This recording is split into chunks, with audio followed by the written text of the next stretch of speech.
Hey everyone, this is Maine Manalansan Veneracion, an all-around creative. And Kevin Veneracion, a mental health professional. Welcome to Therapop, a conversation podcast where we therapize your favorite pop culture characters. Hey everyone! Welcome back to another episode of Therapop. It's Kevin here again. So for tonight, if you'll notice, Mama Maine is not here with us. She's still on her maternity leave. So instead, joining us tonight is one of our very dearest and bestest friends, Marga B. Marga, hello, welcome to the show. Hi, Can you introduce yourself, Marga? I'm so happy to be in Therapop finally. I've been waiting. Joke. When's my invitation? So finally the day arrived. Today is the day. Well, to introduce myself, I am a writer, an editor, and a creative director. So that's what I've been doing for many years now. Yeah. So Marga, thanks for joining us.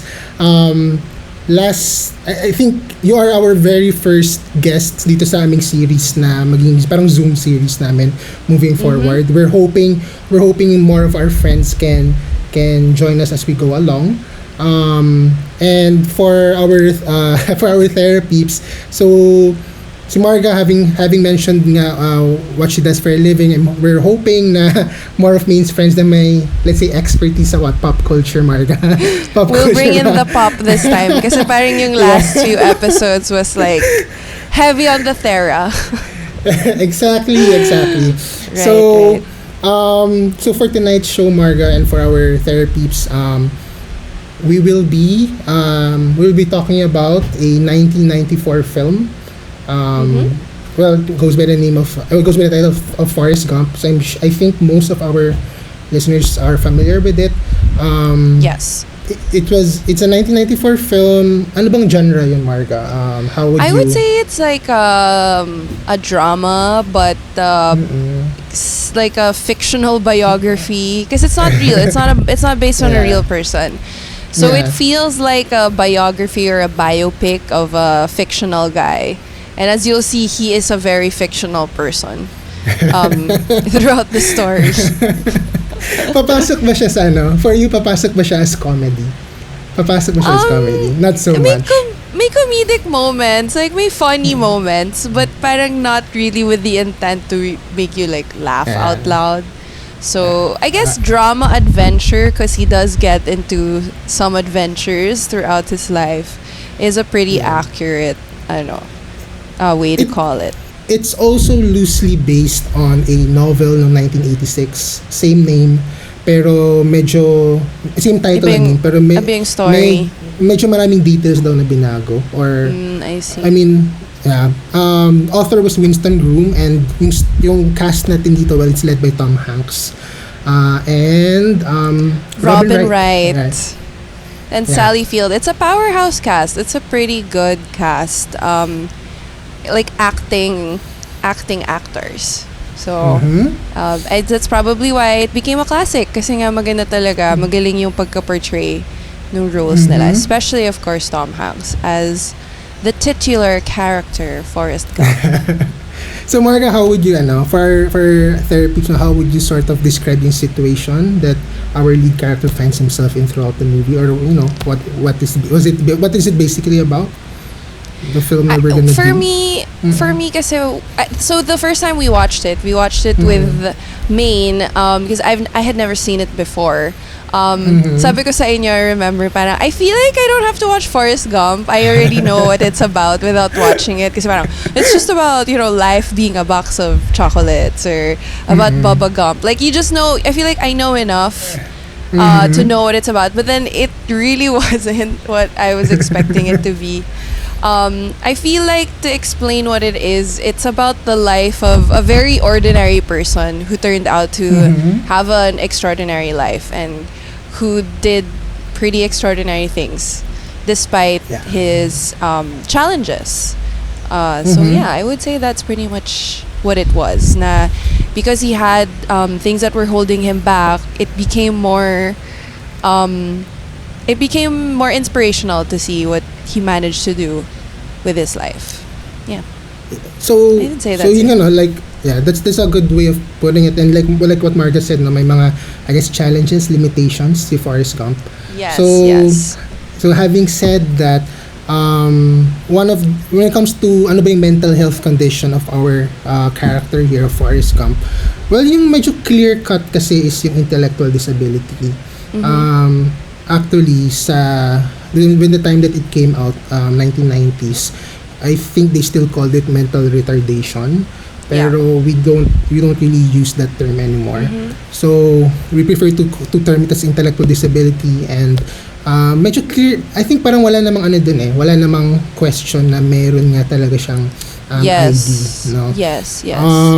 Although they never actually say it in the movie, they never give it a label. Perhaps also because of the time that they were in, they didn't have a name for it yet. You know, things like autism or Down syndrome, those words weren't invented at that time. So Yeah. it was, you know, for them it was easier to just say, "Oh, he's different" or "He's odd." Yeah. So yeah, but it Actually, was yung clear. ano, actually yung autism, no, I mean, medyo they never like you said, they never explicitly said na may autism siya. Kasi yung intellectual disability, medyo even if you read on it online, kasi parang medyo clear na yung intellectual disability meron talaga. So nasabi yun dun sa earlier scene when yung IQ niya was like 75, hindi daw pumapasa sa minimum Yes. IQ for public schools, I guess. So kailangan daw siya ng special education. Yes. So intellectual disability is clear cut, pero autism spectrum, yun yung medyo debatable kung meron nga ba daw talaga siya. Yes, yes. When the book was written, Marga, I mean, this is based on my research, no, parang hindi daw talaga, the book wasn't written with autism spectrum in mind. It was only okay. written na talagang talagang at their time no, na parang mental retardation or intellectual disability Yes. for us now. Yun lang daw talaga yung intention of the author. Okay. Pero now that we watch it years later, now na may knowledge tayo of what autism spectrum disorder is, parang pasok siya sa I guess the criteria for what autism spectrum disorder is. Right. And I think that's one of the beautiful things about art in general, na it can be reinterpreted decades Later later, on. years later. Yes. Yeah. Based on Right. yung knowledge natin ngayon. Yeah, for sure. Yeah. So I think one of the things we first have to establish is ano ba yung autism spectrum, I guess. Okay. Especially for a lot of our listeners na, for example, wala naman silang personal experience of what it is. Yes. I can do sort of yung medyo technical definition, Marga. Pero what Yeah, about please you? go ahead. Like maybe from somebody not in the healthcare field, ano yung Okay. understanding niyo of what autism spectrum is? Right. So, to explain also, Kevin is, of course, very equipped to explain it from a medical perspective or a technical point of view. But for me, autism is a very personal experience because I do have a family member on the spectrum. So, it's my younger sister, and she is 29 years old. So she is quite old already. I mean, she's an adult. And during the time that, so in a way, when I was saying that they might not have a word for it yet, during the time when my sister was a child, there was a term. Like, of course, they knew what autism was already.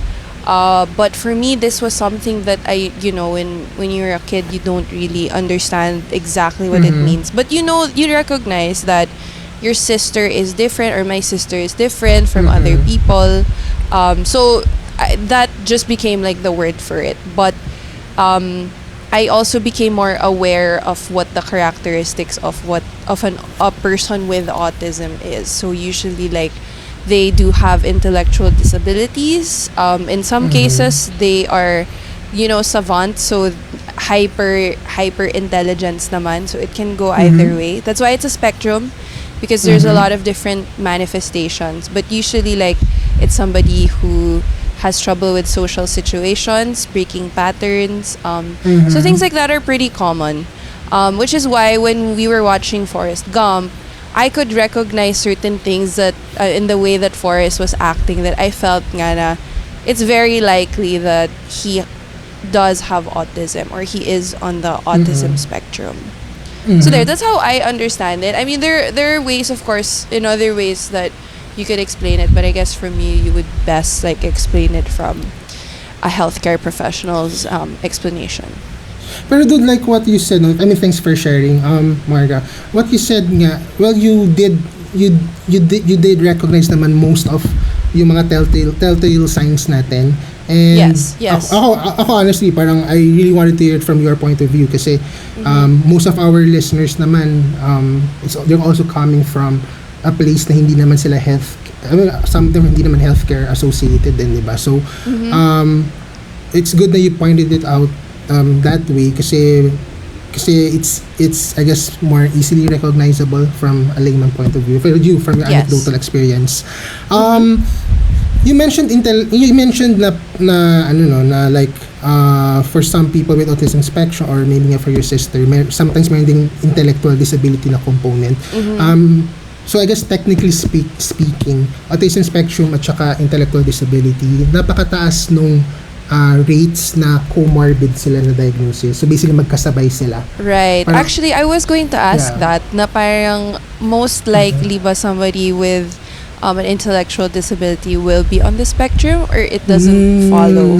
It doesn't follow. Not automatically, but mataas yung rates na dual, na comorbid sila sa isa't isa. Okay, got it. So when we talk about intellectual disability alone, we're just really looking at yung, I guess, general mental abilities ng person na yun. Nandun yung kanyang deficits, reasoning, judgment, problem solving, etc. Now, when autism spectrum comes into the picture, kasi dalawa yung kumbaga major components ng autism spectrum. First one is deficits in like social communication, social interaction. So that's the first one. And then the second one is yung highly restricted or highly fixated na mga interests or activities.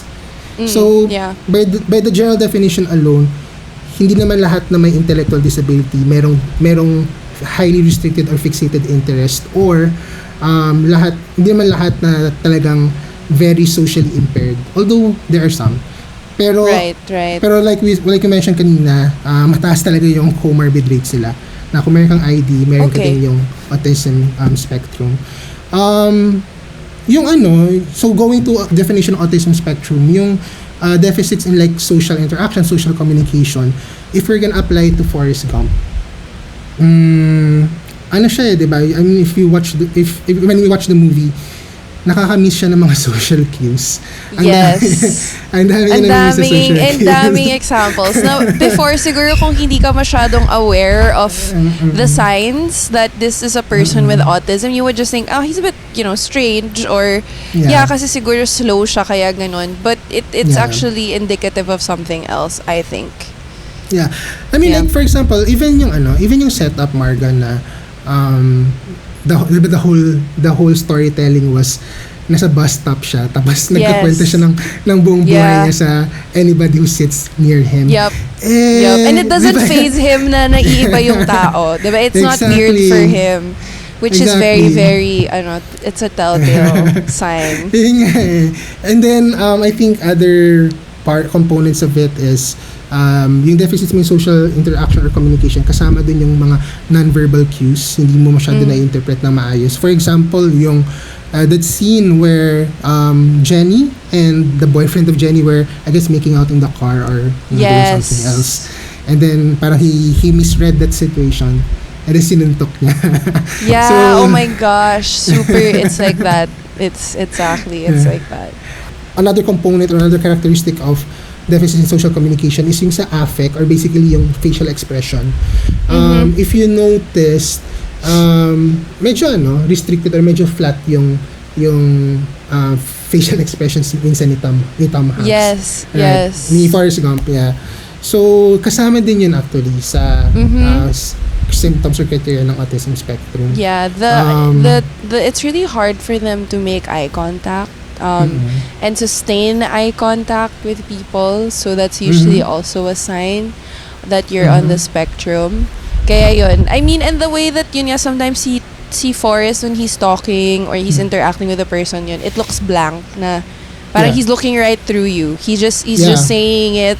He's not really caring. He's not trying to read your face. Alam mo yun, parang wala masyadong like, you know, like trying to analyze the situation besides what he really wants to say. Yeah. After the Marga, totoo yun na when a lot of people on the spectrum, when they look at you, marami sa kanila medyo nagfo-focus lang sa individual parts of the face rather than looking at the whole face as a whole. Most of the time nagfo-focus sila sa lips, sa mouth, because that's the one that's moving. Yes. Pero if you get that feeling, yung maybe nga with your personal experience, if you get that feeling na parang ba't parang hindi niya ako tinitingnan talaga, medyo ano rin siya, it can really be explained by the fact na the way their minds work, individual components ng face mo yung nagfo-focus sila. Parang ganun. Yeah. And then I think another I guess criteria for deficits in social communication would be yung hirap sila mag-sustain ng back and forth na conversations. Is that something na you could relate, I guess you could attest to or relate to? Yeah, I guess kasi for me, my specific experience is my sister is non-verbal. So, and so I would say that her, like where she is at the spectrum is a little more, the way that they say it is profound. So it's a deeper form of autism. So everything that we've discussed here are pretty much, she hits a lot of those spots. So she's not very good with social cues, like, you know, she doesn't really understand what like, you know, she's had to learn what is socially appropriate, what is inappropriate, or she's more of like repeats what she says, or she just repeats sounds. So there, and then the lack of facial expressions, or more of the lack of sustained eye contact. Like she really will not look at you for a long time. And then so peer relationships, that's something of course she doesn't really have then. Like before, when she would go to school, she had like a social life, but more now that she's an adult, it's really more family that she has relationships with. So like yung being able to go back and forth, no, not necessarily. Yung sa facial expressions that both of us mentioned kanina, I don't know, have you seen Wu Yung Wu na Netflix series? No, the K-drama. Yeah, the K-drama one. Is she a lawyer or something? Yeah, attorney. Kasi there's this opening scene there where she also has autism. She's also on the spectrum. Pero medyo nasa kasi siya nasa high functioning side siya. Kaya siya attorney. Pero like every day in front of the mirror, meron siyang kodigo ng mga different facial expressions. And then pina-practice niya sa mirror kasi medyo it's really hard for them. To sort of, I guess, visualize it rin for themselves. And then you mentioned, Marga, yung difficulties with maintaining or even sustaining relationships, especially peer relationships. Yung family kaya yun kasi most of the time naman the family is the one catering to the person on the spectrum, diba? Pero but more friendships. Yung friends, it's either they don't have, or it's very, very difficult. Which is what happened to Forrest also. He had one friend all of his life. Basically si Jenny. Yeah. As he grew older, doon na pumasok sila Baba, tsaka si Lieutenant Dan. Pero like you said, you'll see it sa childhood niya na isa lang yung kaibigan niya. And I guess one of the things I do have to mention about autism spectrum is it's along with intellectual disability, it's a neurodevelopmental disorder. Ibig sabihin, from childhood andun na siya.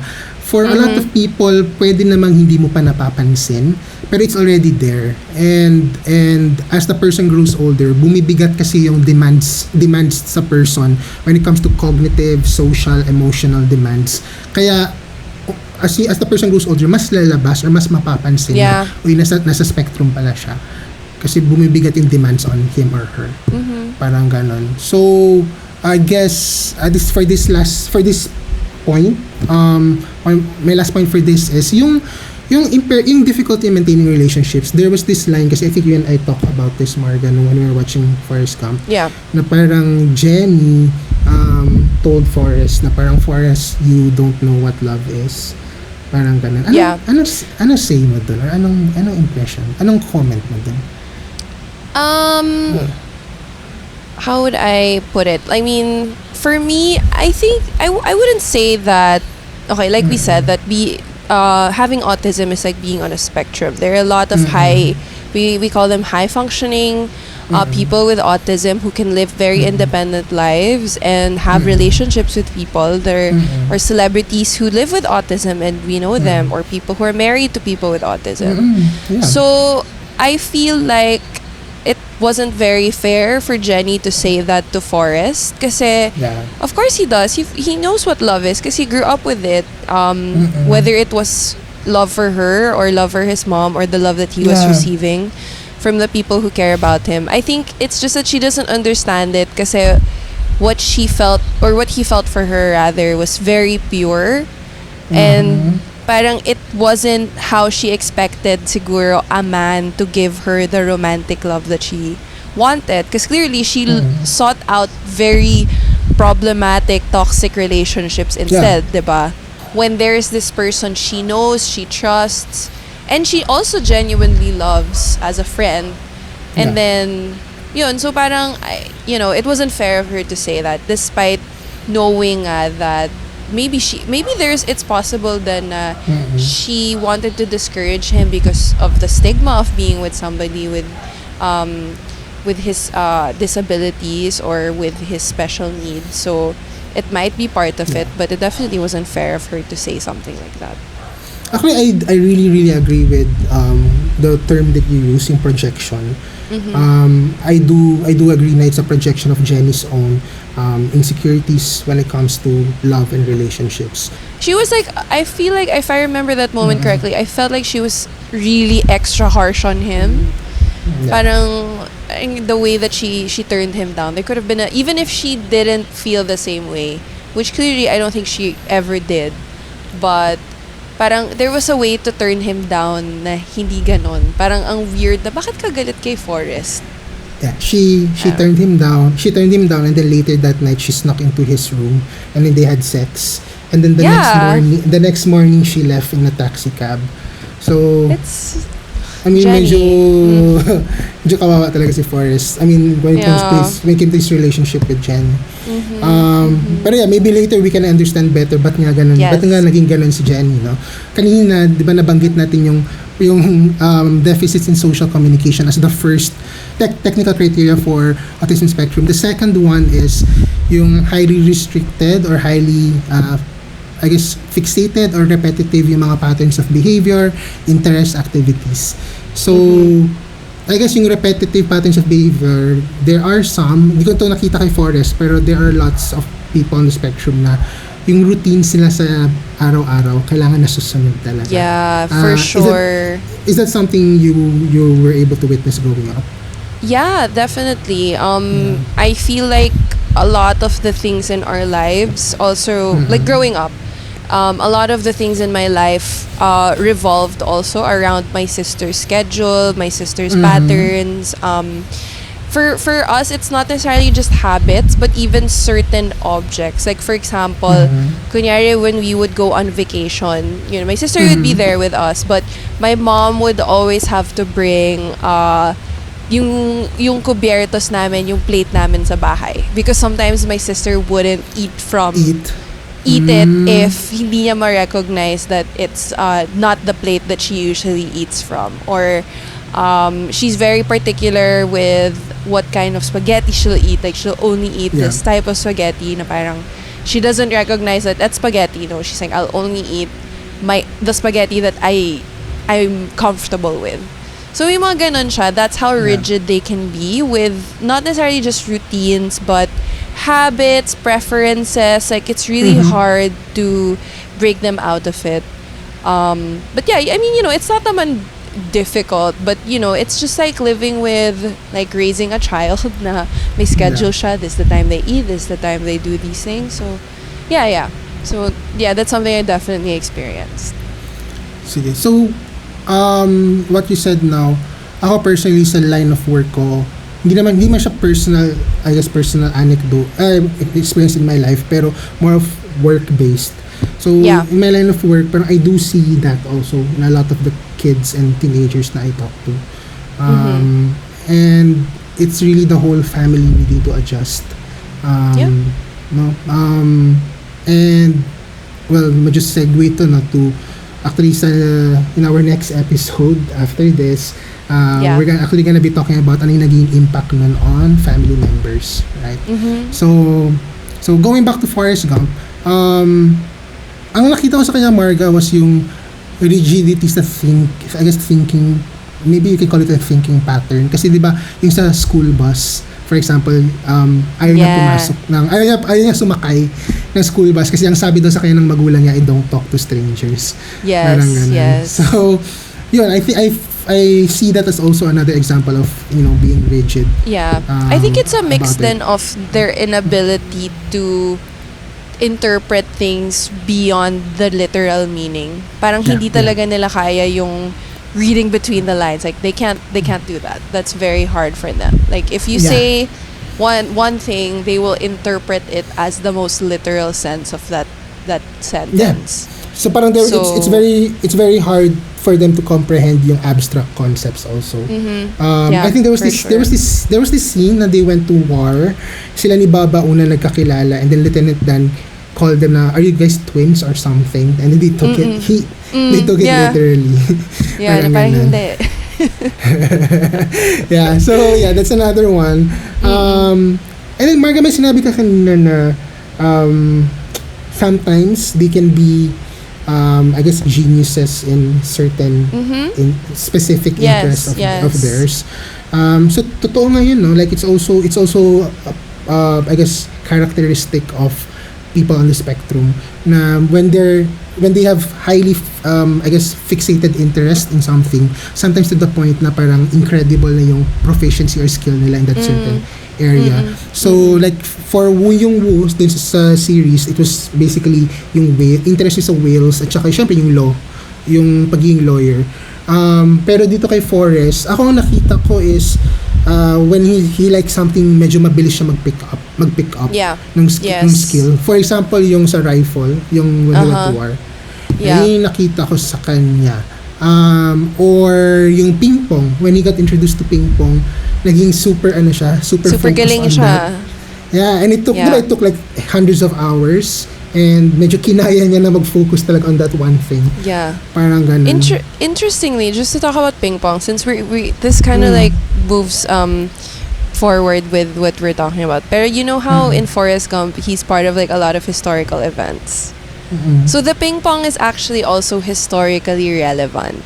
Because during the Cold War, one of the ways that they tried to create diplomatic ties with China, which was, pro-communist at that time, or it still is actually, was they started doing, it was called ping pong diplomacy.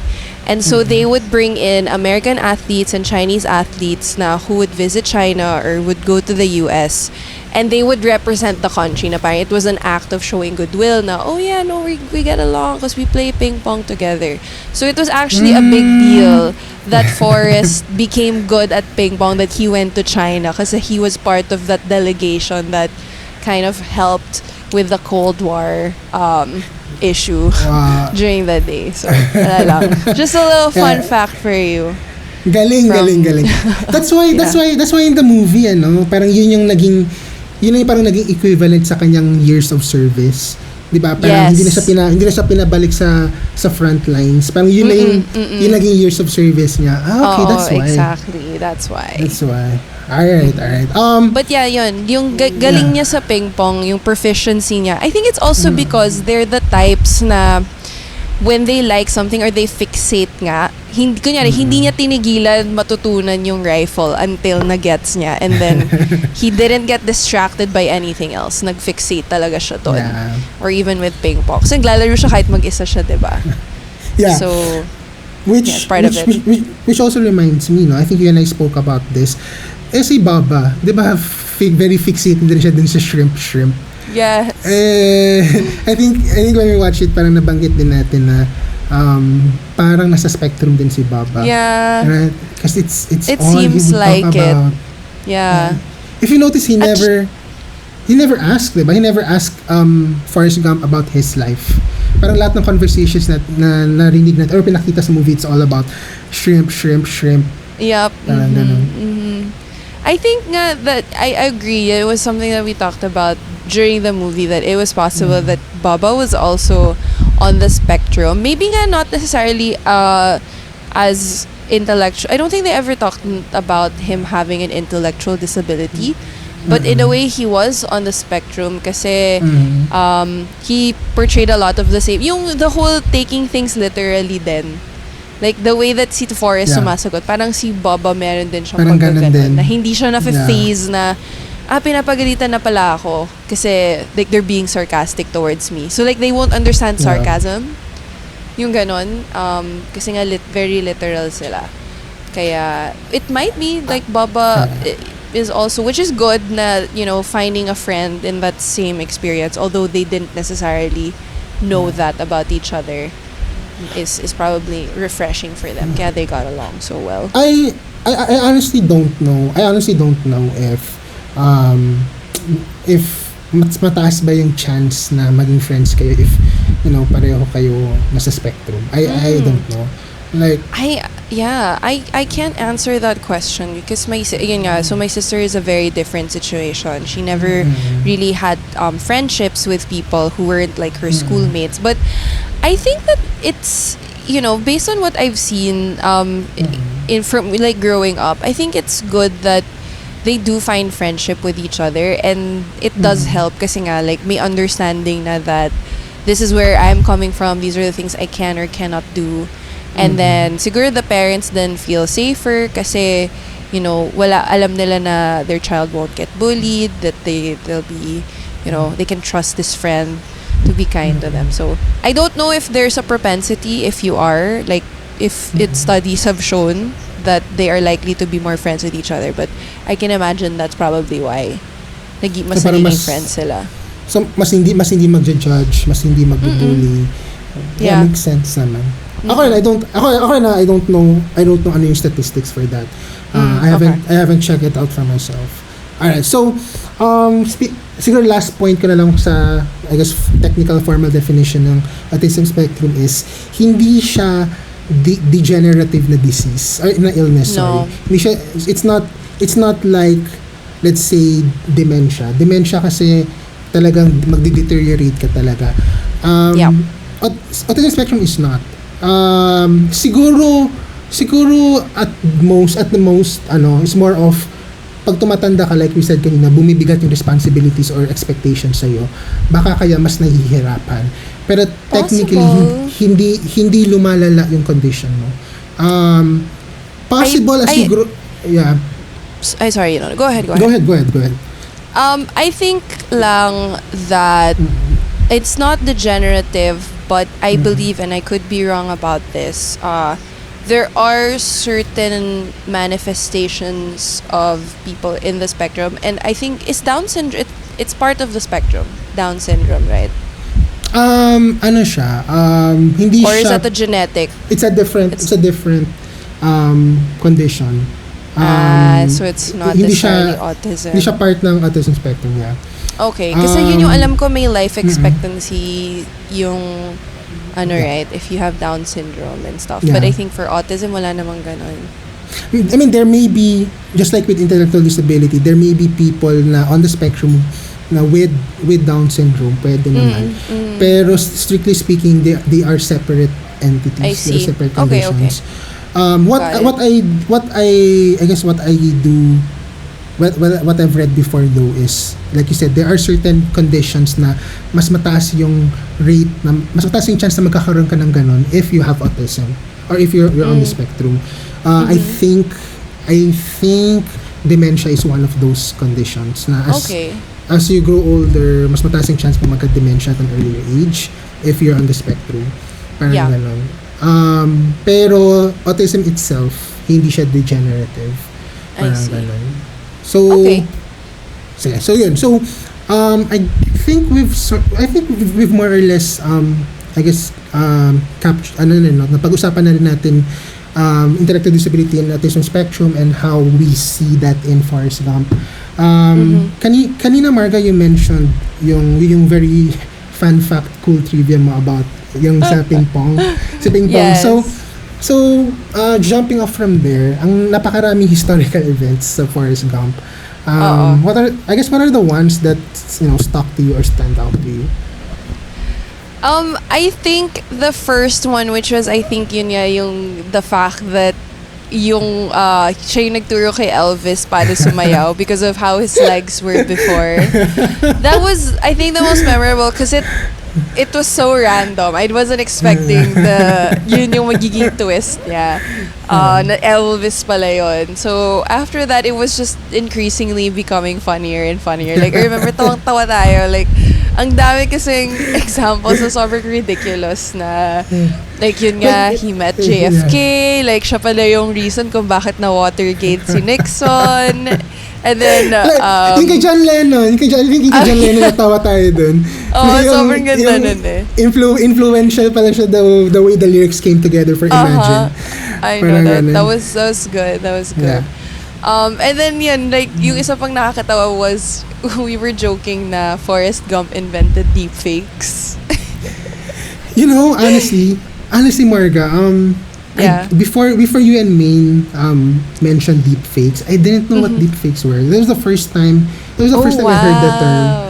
Yeah. Well, so what's deepfake?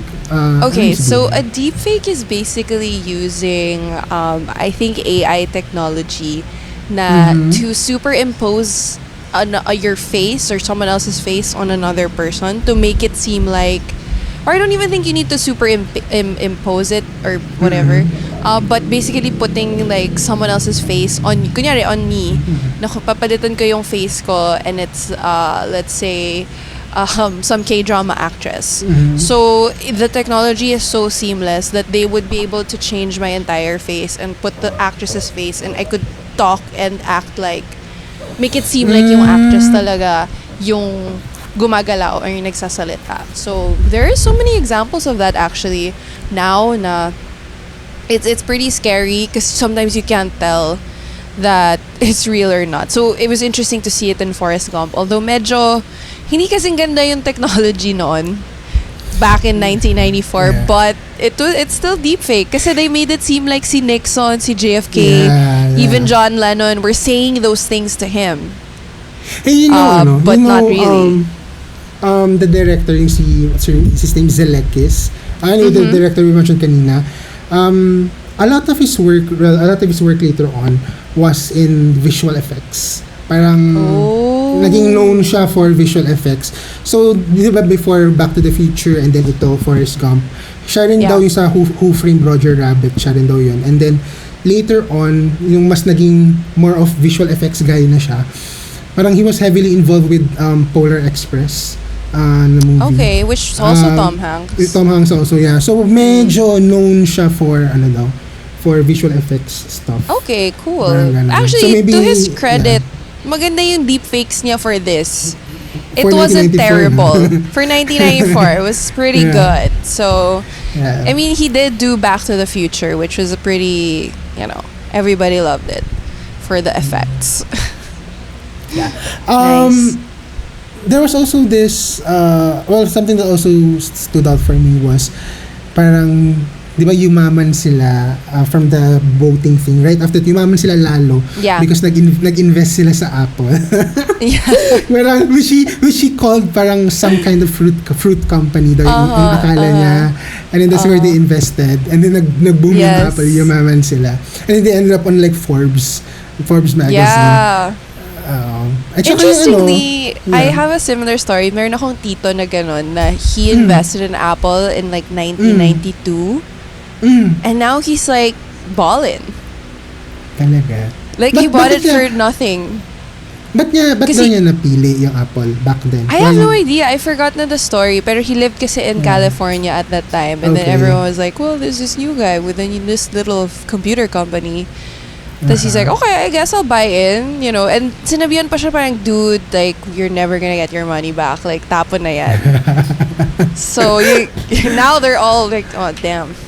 Can't believe we didn't do that. So, yeah, it's actually possible to get wealthy on buying stocks. So I guess your tito's like the real life Forrest Gump. I mean, he is in that sense. In that situation, yeah. Yeah, pretty much. Here, like you were saying that the birth of Forrest's son was a very significant moment in his life, not necessarily in history. Yeah. Parang for me, what stood out about that was not the fact na he had a son, pero yung one of the first words na sinabi niya, which is he smart? Is he smart? Yung medyo impactful for me. Okay. Kasi parang from that statement alone, from that question alone, is he smart? It was made clear na alam ni Forrest na hindi siya matalino. Alam ni Forrest na may intellectual disability siya. And the fact na yun yung una niyang, one of his most pressing concerns when he found out he had a son, ibig sabihin, source of ano yun for him. I guess in a way, insecurity, kahit hindi niya pinakita sa movie. Right? Kasi yun yung una niyang binigkas eh. And that reminded me of that I guess yung point that I want to make is yung loved ones natin or patients natin or people we know who are on the spectrum, aware sila. I mean, a lot of them are aware that of their deficits. And that's also the reason why a lot of them also struggle with other mental health conditions like depression, anxiety. Yeah, that was hard to hear. Yeah. Na meron nga siyang self-awareness of who he is and what he's dealing with also in his life. I think there was this line, I think it was his mom who told him early on nung bata si Forrest na parang, what is the line? Something like stupid is as stupid does. Parang yun yung sinabi ng mom niya. And the way I understood that was parang we call something stupid kapag ginawa mo, not necessarily kung ano yung nasa isip mo. Pero it's your decisions and it's the things that you do that actually matter. Parang ganun yung intindi ko doon, no? And I guess we can argue na hindi man mataas yung IQ ni Forrest, pero the actions that he took throughout his life, you wouldn't call those actions pretty stupid. Parang ganun. So, yun lang. Sige, I think for me, yun lang rin. I think that's I guess another thing is yung marathon niya. You know that upon review, no, parang 3 years ata niya tinakbo yun. Parang, dude, seriously, 3 years ka tumakbo. Does that even happen in real life? Parang hindi. Parang wala ata. Pero, what do you think was that about? Kasi yung sinasabi din sa movie was, wala daw, feeling lang daw niya tumakbo. Anong nun sa'yo? I don't know if it has something to do with him being on the spectrum. But yun nga it's another thing, yung hyperfixation niya. It might just be that na for him it's like, I want to do this, I'm gonna focus on doing this, and I don't really care if it makes sense or it doesn't make sense. Or I mean, you know, it's also possible that a totally normal person can just not naman that someone who's not neurodivergent, let's say someone who's not neurodivergent might feel the same way. Like that's why people go on pilgrimages. That's why they walk all those mga procession and whatever. Maybe for Forrest, that was his way of doing that kasi nga he was processing something difficult. But it just goes to show that he does feel emotions kasi he's clearly going through something. Maybe he's not acknowledging it. Maybe he's not saying it out loud. Or in fact, maybe he doesn't even recognize it in himself. But that's how I see that situation, at least, or that moment in his life. Yung marathon na yun. Yeah. I would also say na similar to what you said kasi the timing of it was, diba, it was after siya nag-propose tapos ni-reject tapos nag-sex sila and then umalis din sa morning si Jenny, and then after that, that's when he started running. So I would actually, I'm leaning towards yung sinabi mo na he was feeling something heavy, something he had difficulty either dealing with or maybe even identifying, like you said. No, and the running thing for me, I think there's more of like a coping mechanism. Parang I guess na parang hindi rin ako sure if Forrest truly identified it na it was grief or something like that. Pero hindi the point niya is gets na yun nga, diba? But he felt but the point is something. parang he felt something. Yeah, I agree. He felt something, and that was the outlet na he poured himself into. And it's true though na may connection talaga ang physical and mental emotional like a lot of things, even let's say anxiety, stress, depression, a lot of those things can really be channeled into physical activities as an outlet or para mailabas mo siya. So I think that's what I also think, well, hindi naman sinabi sa movie pero I also think that's what it was. So about Jenny, so like we said kanina, ilang beses niya iniwan si Forrest, ilang beses niya ni-reject si Forrest. So I guess at this point, what can we say about Jenny? Or anong basa mo into her character?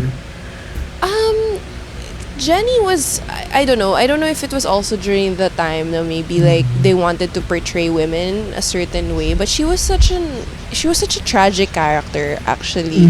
Like in the end, she had to, she had a son, and then she never got to raise him because she died because she lived like this was being portrayed in the movie as a promiscuous life, and like she had like these problematic relationships, and despite the loving environment that she was in with, I mean, I guess to a degree yung grandmother niya kasi dun siya bumuuwi, and then to Forrest and his mom, na parang yun lang yung naging story arc niya. In a way, it was just to give Forrest a reason to seek out something. Yun lang. Parang to have a reason to push forward. Otherwise, he would just be this guy doing so well in life, ending up in these amazing situations, but there was always Jenny na binabalikan niya, who was a problem, who didn't want him but needed him, and it was that. So that's how I saw her as a character, at least. Yeah. Well, makes sense naman, no? For me, I think a lot of it really goes back to the fact na she was sexually abused as a child, diba? By her dad. And well, a lot of her decisions later on in her adult life, dun pa rin kasi siya dun pa rin siya babalik kasi nangyari yung trauma sa kanya when she was a kid. But so my question to you is, with Jenny, like, obviously we know that Jenny has been through some pretty traumatic experiences as a child. How do we reconcile that with her actions towards Forrest, a lot of which talaga I would say were like, for the lack of a better term, they're just they were uncool. Like, she really didn't treat him well. And she knew na nga rin that, okay, I know that she has a troubled background, but she took advantage of him din eh.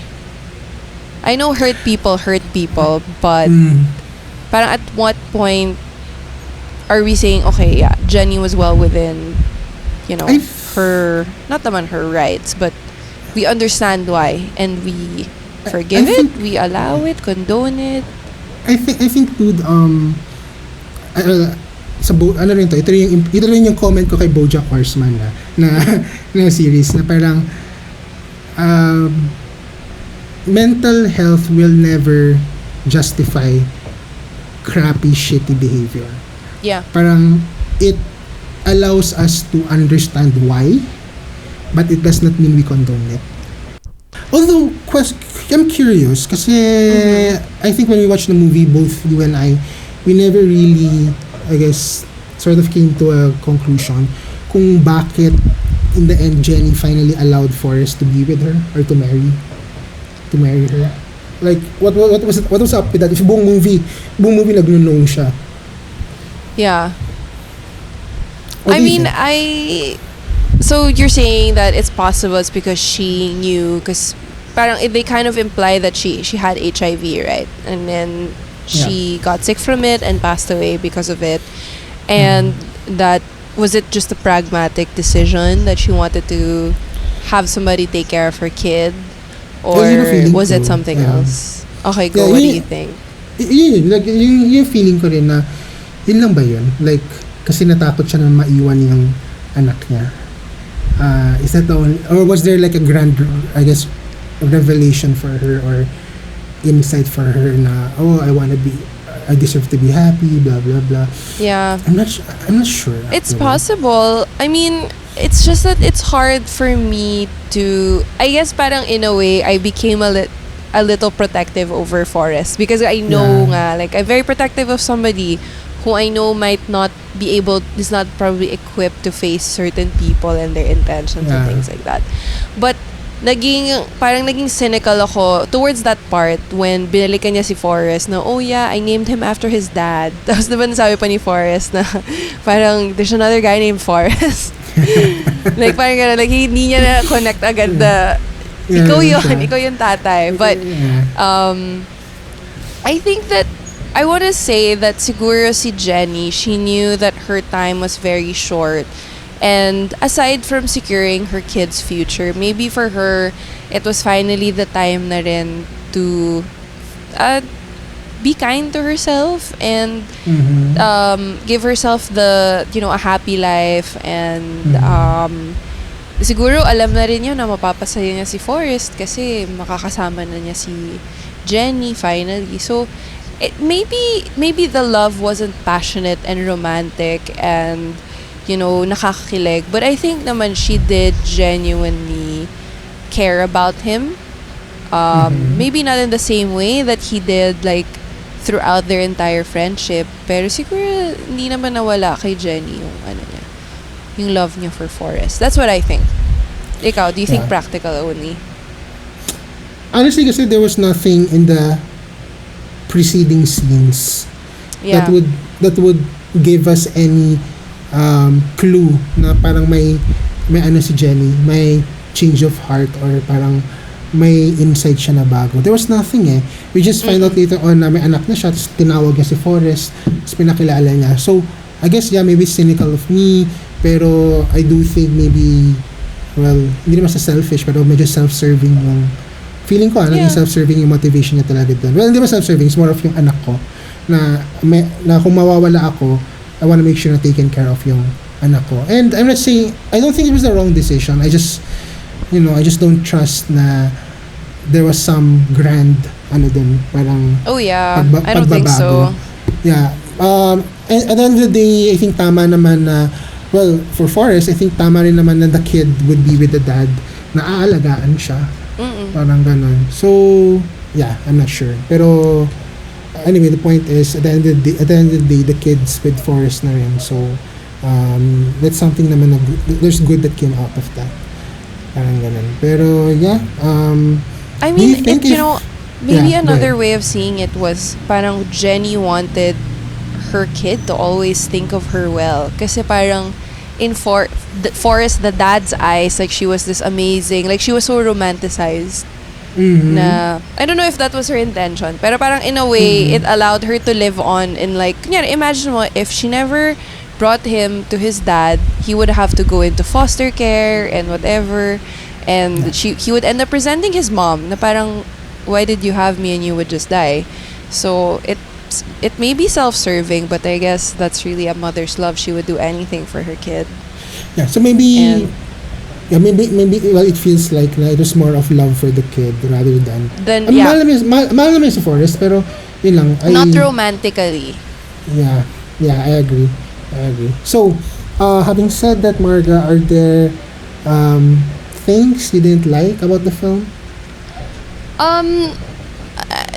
What did I not like? I guess yung pinaka-issue ko nga lang is probably how Jenny's storyline was handled. Kasi nga, ultimately, she only served to push Forrest's storyline forward. Na she was basically in a way, she was the antagonist of his life. Or it was or maybe not the antagonist, but she was a foil. She was the one who was holding him back in like a literary sense. Na she would hold him back from his life. In a way, parang manic pixie dream girl. What do you call that? Manic pixie. Yeah. I think that's another way to see it. Na manic pixie dream girl si Jenny. She just existed to make him realize certain things about his life. She gave him a purpose because he became a father because of her. Alam mo yun? Parang, aside from that, ano yung naging ending for Jenny? She never learned her lesson. Like, she just died and it was sad. But that was the last we heard from her. Parang, she didn't really make a lasting impact in her own life. So, that's what I didn't love about it. Like, maybe they could have handled it differently, diba? But yun, parang she acted as the darkness to it kasi she has this history and she has these tendencies and whatever. Because otherwise, it would just be a happy film about a guy. Narratively, it wasn't very strong. There wasn't really like a plot line that you were rooting for because we were really just... I remember nung pagkatas ko ito pinanood, I asked you guys, so this is basically Benjamin Button. And then you guys were like, yeah, it's Benjamin Button. So, okay, so it wasn't really about anything. Like, Forrest didn't have this big conflict that he had to deal with. And then we see him, we get to the climax of the story and then it falls and the movie ends. It's literally just him telling the story of his life, which I guess, in a way, maybe that's how like nagma-manifest nga yung pagiging on the spectrum niya kasi it was just a bunch of stories but there really wasn't like any real significance to it. So it came from him na parang it's from the perspective of somebody with autism. So maybe that was what that was. But I agree, I didn't love that about it. Na it could have made stronger statements where it didn't. Pero maybe maybe that's also the reason why it became such a critical hit. Ano ba siya sobrang hit? It's inoffensive kasi siya. Yeah, they played it safe. I mean, the director and everyone else, they played it safe. So, true. I guess to sort of wrap up the first episode, Marga, yes. What did you learn from this film? Or what stood out to you? What I learned from this film, I wouldn't necessarily. I think the lessons that you pick up from here, which is yun nga, like it's if you know Forrest Gump, you've heard of Forrest Gump, you know what the nuggets of wisdom you should be expecting here. Like life is a box of chocolates and things like that. I guess what I learned from this movie is it's just more of a reminder that there are many kinds of special needs that exist, and also that people with special needs or people on the autism spectrum, they deserve to have their stories told also. They have their own, experiences to share, and I think it would be nice na if we have more of it. Because when I realized actually less about the movie itself, but parang when you think of remember when we were thinking of what movie to feature for Therapop, parang it was this one, Forrest Gump, you have Rain Man, ano pa yung mga examples of movies with people with... I think I am Sam. Yeah. And parang for me, I realized, wow, these are all the experiences of white men. White men with special needs. So, I mean, this was 1994. I'm not expecting like anything progressive, but it made me realize that there's still so much room for more stories to tell. Kasi this is not a universal experience. Yun. Yeah. Ikaw, what about you? For me, at the end of the day, the things that happen to us, it doesn't matter as much as what we choose to do with those things. Parang ganun. Kasi if you look at Forrest and I guess Jenny, pareho silang medyo may difficulties nung childhood sila. Pero what really separated them was the choices that they eventually made as they grew older. For the actual movie itself, Marga, kasi our next episode kasi medyo more of, we're gonna veer away a bit from the actual narrative ng Forrest Gump. Yeah. Pero at least before we close this episode, I don't know, is there anything else that we might not have, brought up? Parang wala naman, no? Wala naman for Forrest Gump. For Forrest Gump. I'm glad I finally saw the movie, so at least I can check that off my list. But it was there's a lot to fit naman pala that you can get from it. Akala ko Kala ko alam ko na lahat. So, yeah. Alright, so Marga, thanks for watching it with us, and thanks thank for joining you. us for Therapop tonight. We'll course. definitely, our therapists are gonna see you again in our next episode. Continuation ng Forrest Gump. So guys, for the Yeah. next episode, we're actually gonna be talking about yung colloquial term na glass child. So if that's Yes. something that you guys are interested in or wanna listen more about, well, tune in again in our next episode. Marga's gonna join us For again. sure, yes. Please do watch that next episode of Therapop. I will be So, here. so guys, thank you, Marga. Thank you. We'll see you again Thanks, in our next Kev. episode. Bye-bye. Bye.